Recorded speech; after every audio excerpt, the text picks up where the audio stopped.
Hi everyone, welcome back to my channel. In today's video, I'm going to share with you 5 pretty simple tips on how to build a great relationship with your Hermes sales associate. Now, this video is specific to Hermes since I've been getting a lot of questions lately, but I do think that many of these tips will be applicable to working with any other sales associate, whether you shop at Chanel or Louis Vuitton or Dior or any other luxury brand, or it doesn't have to be luxury either. I think a lot of this applies to sales associates across the board. So for those of you who are new here, I do own a Birkin 30 in the gold Togo leather with palladium hardware. I received this from the boutique on my birthday last year. And then this one here is my newest edition. This is the Kelly 28 in Togo leather in the newly released Gris Meyer color, which is this beautiful gray. And it has the gold hardware. So this one I got on my birthday this year. So in a 1-year time span, I got 2 quota bags, both from the boutique, from my current sales associate. So that is why I'm making this video, because a lot of you have been asking, how in the world have you been offered these 2 hard to get bags in a year's time? And no, I did not spend a ton of money. I did spend with the brand because I am genuinely a fan of the brand. You guys know that if you've been here before, but I spent less than the 1-to-1 ratio. I talked about that in my last video where I shared my entire spending history. So if you missed that video, I will link it up above and you might want to go check it out. There's a lot of detail in there that might be helpful.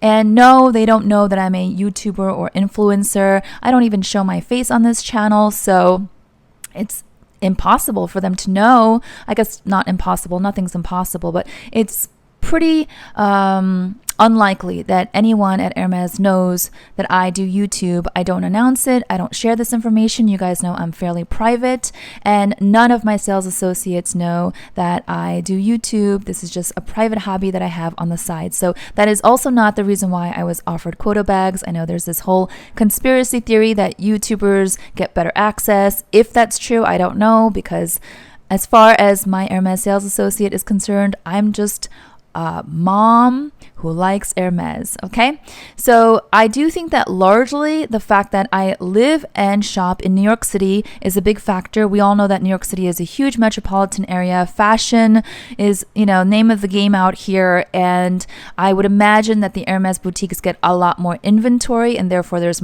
a lot more opportunities to access quota bags if you're interested in places like New York City. I've had friends visit me from other cities, and they were able to score quota bags as well while shopping with me here. So I do think that gives me a huge leg up versus if I was in a really small city. This is also very specific to my US experience. I have shopped in Paris, but that was years ago. And I don't know what it's like right now to shop at Hermes in Asia or Europe. So just wanted to caveat this video. All right, so let's jump right in. Tip number 1. Tip number 1 is to show genuine interest in the brand. I would imagine if you're willing to splurge the dollars that are required to shop at Hermes, it's because you genuinely like Hermes, right? At least that's how I feel. I am a fan of what they represent. I love their equestrian history. So here's the thing. If you're a sales associate at Hermes, you had to go through a pretty grueling application and interview process, okay? It's not easy to get hired at Hermes. Think of it as trying to get a quota bag, okay? It's not easy to get employed at Hermes. They have to wait and go through hoops and all of this. So if someone is working as an Hermes sales associate, you can just assume, I think you can safely assume that they like the brand that much that they were willing to go through all of that to get hired at the brand, okay? So there is a genuine interest there, a genuine passion there. So if you are genuinely interested as a customer and your sales associate is genuinely passionate about the house of Hermes and that's why they work there, immediately you have a connection. So by starting off the relationship, showing them that you have an interest in the brand, asking questions about the different types of leathers, asking questions about the brand history, asking about how long they've worked there and the experience of being an Hermes employee and what it's like. And, if you really are trying to get to know the brand genuinely, the sales associate will pick up on that. They will notice that. And immediately you have a connection now. Now you have common interest. And that is something that is a stronger foundation than if you were to just walk in and say, I know I want a Birkin and I really want to request a Birkin. How can I start my wish list? You're essentially cutting out all the opportunities to build that rapport and that connection if you do that, right? And let's be honest, human to human, it's a lot easier to say no to somebody if there's no rapport there whatsoever. They can easily look you in the eyes and say, we don't have any Birkins available. And that's it. You've just killed the conversation. Versus you really connect on a genuine level with the common interest that you have. And maybe they will try a little harder. Maybe they will give you some information that will be useful. Maybe they will keep you in mind because they'll remember you among the other faces that come in every day. Okay, tip number 2 is to book your appointments during quiet times. This is a very specific tip that I'm giving you, but it has worked out in hindsight. Now that I think about it, it wasn't something that I strategically thought about earlier, but in hindsight, I realized, wow, I have really gotten to know my SA and vice versa. And I wonder how that's happened. It's because usually when I go, it's really quiet. Like the boutique is nearly empty or completely empty. I don't go on the weekends. Or I try to avoid that. I don't go during lunch hours. I don't go right before close. Okay. If I can, I try to go right as the store is opening because I know it's going to be quieter. So if you seek out the quieter times or the quieter days, you're going to not only have a better shopping experience, I think. I mean, I personally enjoy shopping when it's less crowded and I can kind of meander at my leisure, but also it's a better experience for your sales associate. They're probably not going to be rushed looking at their watch thinking I've got another appointment, I've got another client coming in the next 30 minutes. If you have a pretty open window of time, you can just enjoy, and that naturally becomes an opportunity to chit chat. Those are the times when I've learned random bits and facts about my sales associate, like, their pet, their favorite restaurant, where they like to go on vacation. And that's when they learn about me and the fact that I have children and what my preferences are and, just random chit chat. But that is what happens when any two humans meet, right? That's how you get to know each other. And it's not going to be possible if you have a short appointment window and it's crowded and a busy day.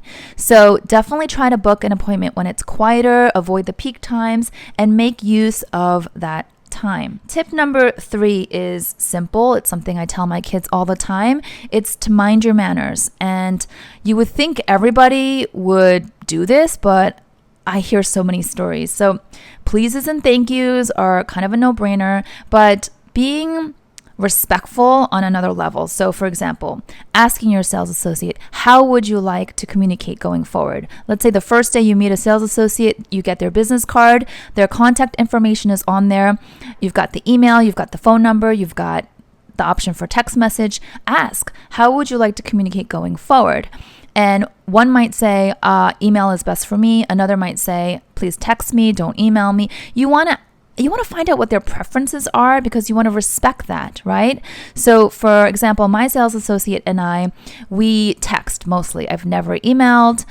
We talk on the phone very, very, very rarely, and the texts are very brief. So that's the other thing. I'm very respectful of my sales associate's time.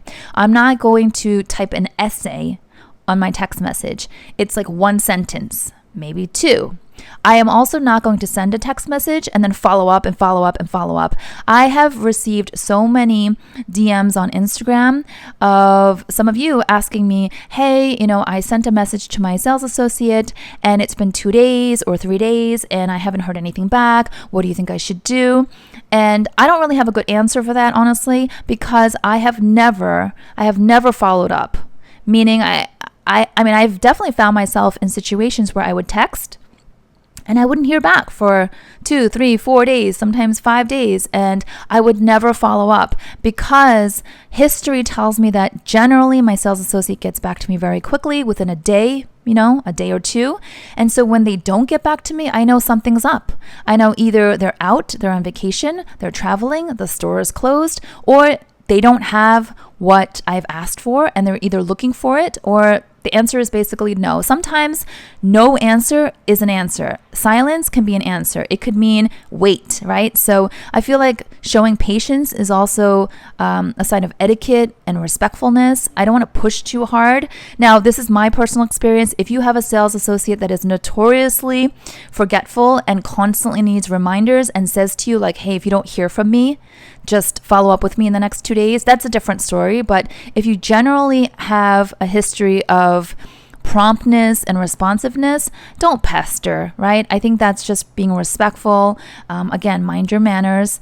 And the other thing is, if I am asked to share my essay's information, this happens to me a lot. And just so you guys know, I do not share any of my essay's information unless I know you personally.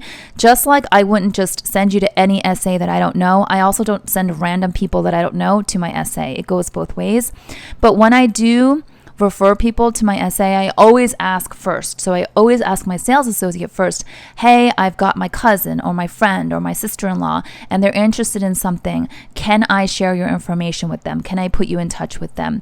And you'd be surprised. Do you think that sales associates want all referrals? There have been a couple of times where they've said no for their own good reasons. Other times they've said yes, but, and so there would be a contingency. And then a lot of times they would say, yes, that'd be great. Thank you. Right. So ask first. That I think that is also a sign of courtesy. And it goes a long way in building that sort of trust and respect, mutual respect between yourself and your sales associate.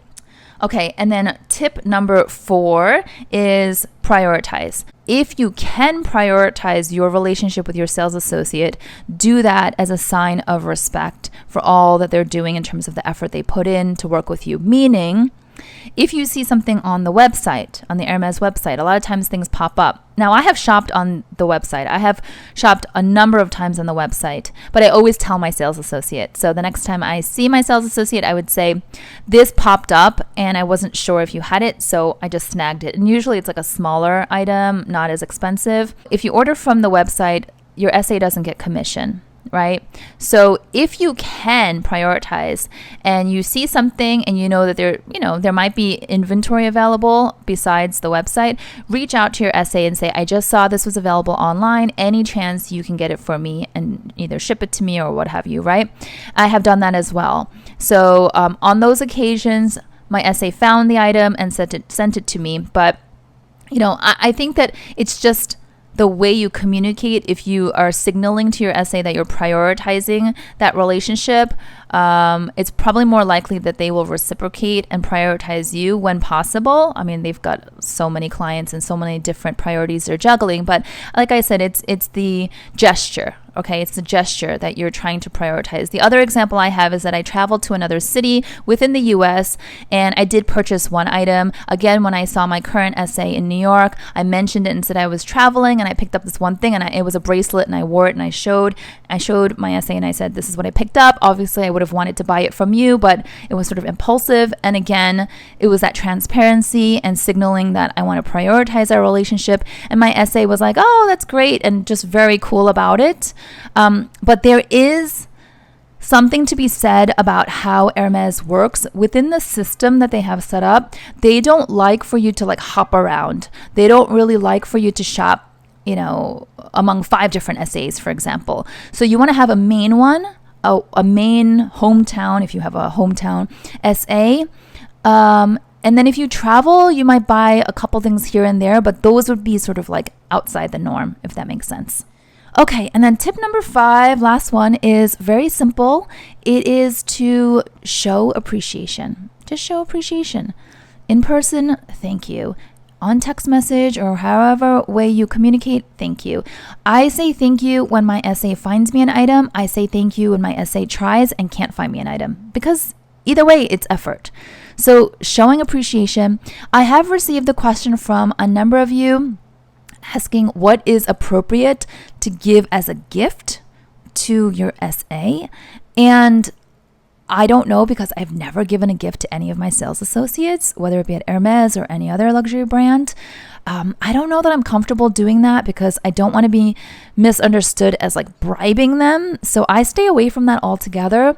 I think the best gift quote unquote gift you can give your sales associate is referrals. So if you have friends, family members that you know are genuinely interested in the brand, they're nice people, they will treat your essay well, they're serious about buying, all of that, then yeah, that's the gift. You send referrals their way. And I think that is what signals your appreciation, like you know that they're great, they've been good to you, and you want to share them with people that you know that you also know love Hermès. I have shared my essays information with about 5 or 6 people. They're all personal friends and family members. They're not strangers, they're not random people, they're not acquaintances, and they've all purchased something from my essay. So that is, I think, pretty huge. And by the way, when you refer someone and then they refer someone and then they refer someone, it becomes like this sort of tree with branches. And that's how your essay's book of business grows. So I think, again, that is probably the best thing you can do to show appreciation and to give a gift. I don't do physical gifts. I wouldn't do, I don't know. What do you do? What do people do? I don't know. I'm like drawing a blank. I don't know because I've never done it. I've never considered it. Let me know what you guys think about that. Actually, is gift giving to your essay appropriate?